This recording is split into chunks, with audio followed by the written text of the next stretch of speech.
Hello everyone, and welcome to Melancholy Mentor, where classic literature meets the vibrant world of radio plays. I'm Fran, and I'm joined by Evan from Mystery Mythos. Together, we're your guides on this creative journey. During each episode, we'll dive into stories featured on the Melancholy Mentor channel, allowing fresh ideas to flourish, inspiring you to dream big and unlock your creative potential. Get comfy, open your mind, and embrace curiosity. Let's get started.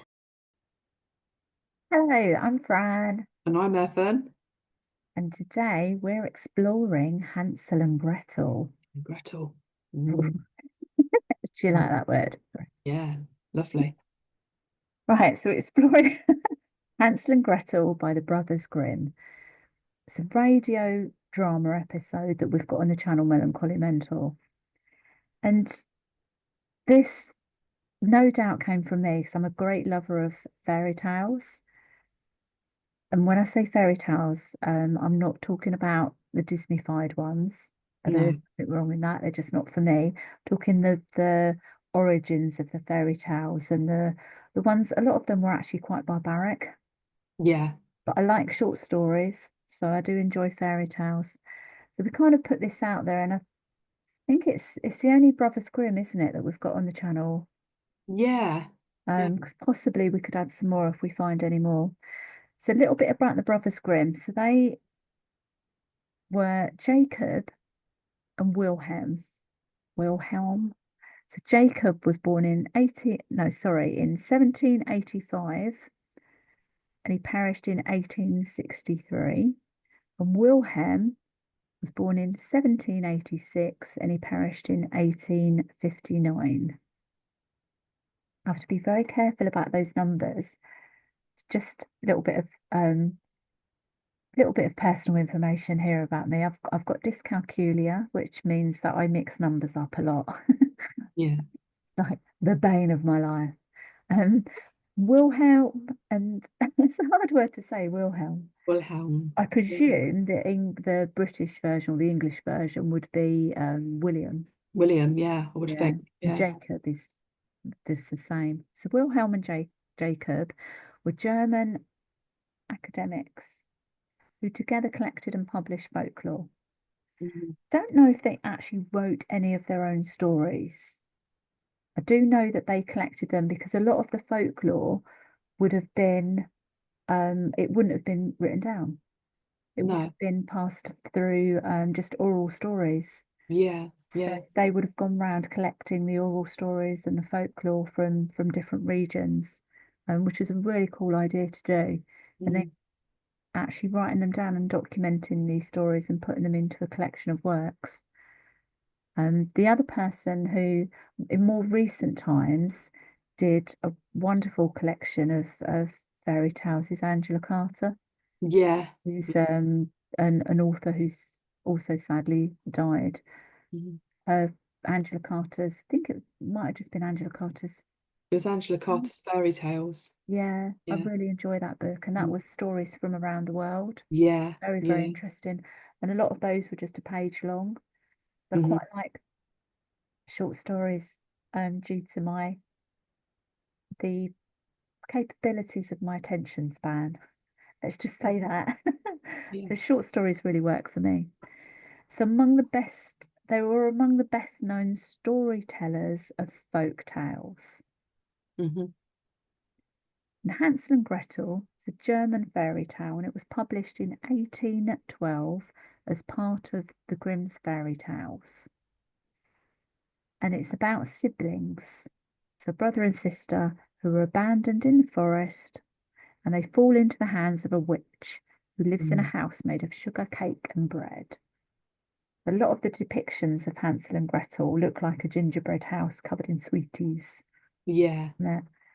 Um, and it was set in medieval Germany, and the witch in the story, bit of a spoiler here, the witch in the story has cannibalistic intentions. Mm.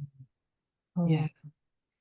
Oh, a lot of witches in fairy tales like old and new, they are um, horrific creatures. Yeah. Hmm. Whereas real witches, a lot of them were actually very early midwives or herbalists. They were able to cure ailments and they got branded as witches Yeah. Yeah. during the witch trials. Hmm. So I kind of wonder how we've made witches into barbaric creatures, Yeah. Yeah. They're depicted as like evil, aren't they? And old crones. yeah. Yeah. Yeah. So the moral of Hansel and Gretel, or one of the morals of the story, is about working together. So in working together, the siblings are able to outwit the witch. Yeah. And it also symbolizes how people will be rewarded or punished based on being either greedy and selfish or kind and caring. And then the whole do not trust strangers thing, whole Hmm. stranger danger. I mean, that's quite Yeah. evident because she lures them in with sweeties.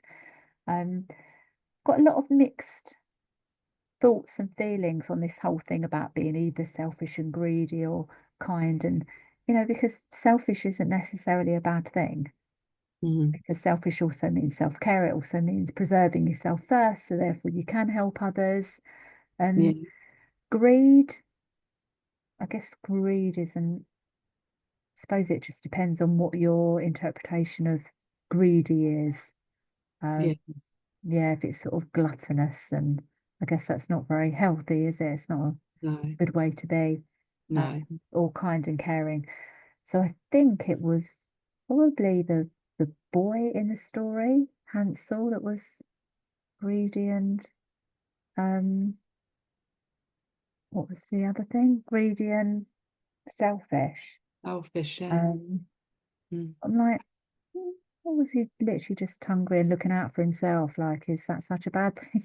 Yeah. Yeah. That's such a bad thing. We're told now that in the event of a drama, you put your own oxygen mask on first so that you can help others.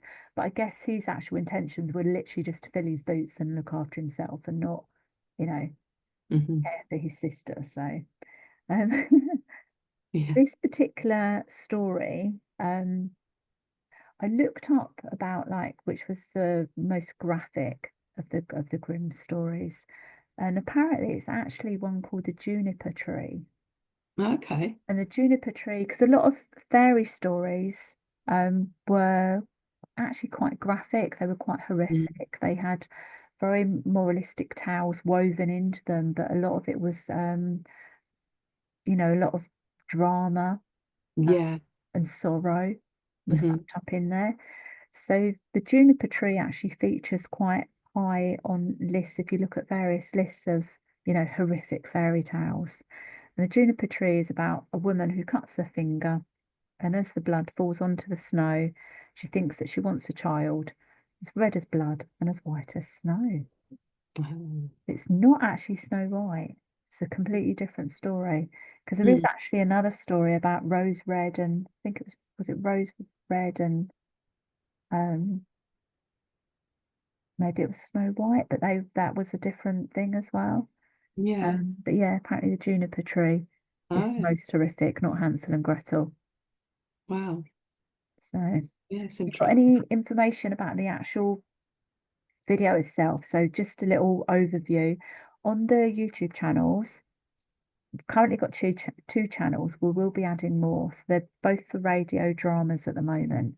So this one is for Melancholy Mentor, which mainly features classic literature, and the other one is Mystery Mythos, which is very heavily sci-fi. Sci-fi. Yeah. Yeah. Mhm. And what we do is we put a video to go alongside the audio. Yeah. You can listen to the audio only as a play, or you can actually watch a video along with it. Yeah. And on the Mystery Mythos channel, the videos are completely different, Yeah. more kind of AI generated, aren't they? And they're Yeah. completely different. On the Melancholy Mental channel, it's mainly me that goes around doing the filming. So Yeah. what have we got for this channel? not for Right. this channel, for this episode. This episode, yeah, this Yeah, is a lovely, lovely video. It's thank where you. we had permission to film somebody's pond. And there's a lovely koi fish in this I pond. remember this. The koi fish is huge. Yeah, yeah. So it's a really cool video to go alongside the story. And the story itself is like 20 minutes long, so it's quite a quick one. Yeah, And we've had like 92 views on it, so so far, so far. so far, which is really good. We're very grateful Yeah, that it's not one of our bigger stories, no. possibly because people generally, going to make a general statement here, that they equate fairy stories with children, Mm, which yes is true as well. But these particular, the Grimm's fairy stories were very much um, for adult reading. yeah, yeah, So I think that fairy stories are for adults too, because a lot of it's, as I said, it's based on folklore. yeah, yeah. I guess it's the way that a lot of them have since been Disneyfied and changed a little bit uh, Mhm. to make them more generic and, more for a younger audience. Yeah, yeah. Um, is there any information about the actual who recorded the radio drama, or Nothing. I can't find anything out about it. The recording itself is lovely though, isn't it? It's lovely and clear. Um, it's a clear recording? I think it's a male sounding voice yeah, recording, and it sounds quite old, it does. but Yeah, no idea of what year or nothing. I no.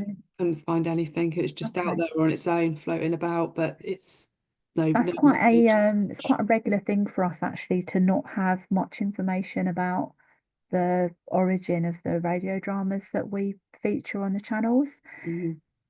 And going to remind everybody again to get involved, drop some comments.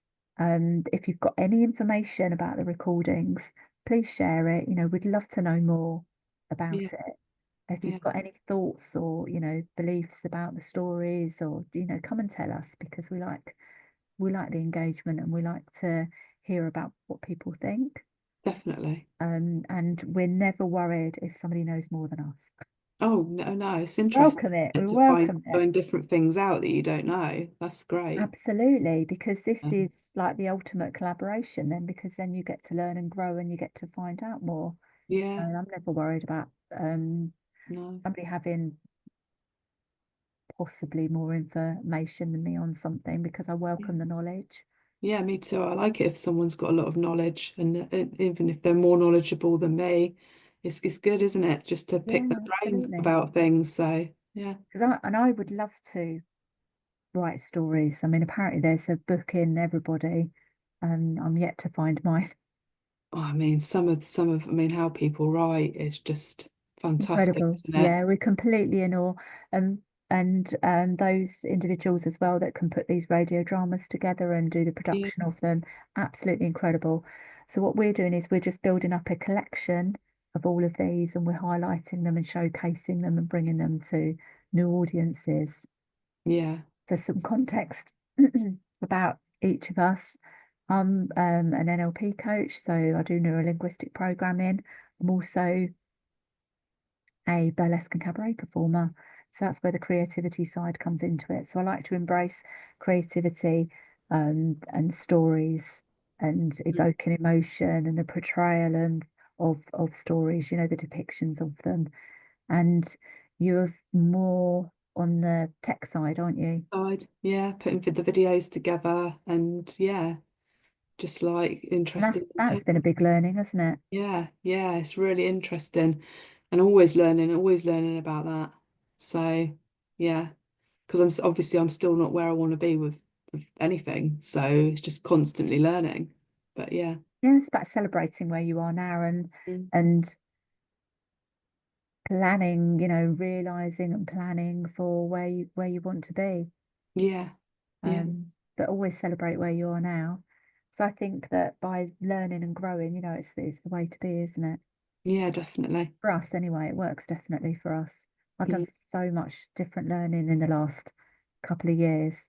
yeah, Wasn't always into neuro linguistic programming. I formally am mostly a carer, been a carer for over 25 years. So Mhm. doing care works is completely different. So, keep learning, keep growing, keep looking into new skills and things that you want to explore. Yeah, Um, with always with the intention behind it of, what's that going to bring to you. We do this because we love it. We bring this to you because we want a new audience to reach these stories. yeah. And we would love some input as well and some more information. So please do get involved. Listen to this episode on the Melancholy Mental channel, and we will see you soon. Bye. Bye. The little way.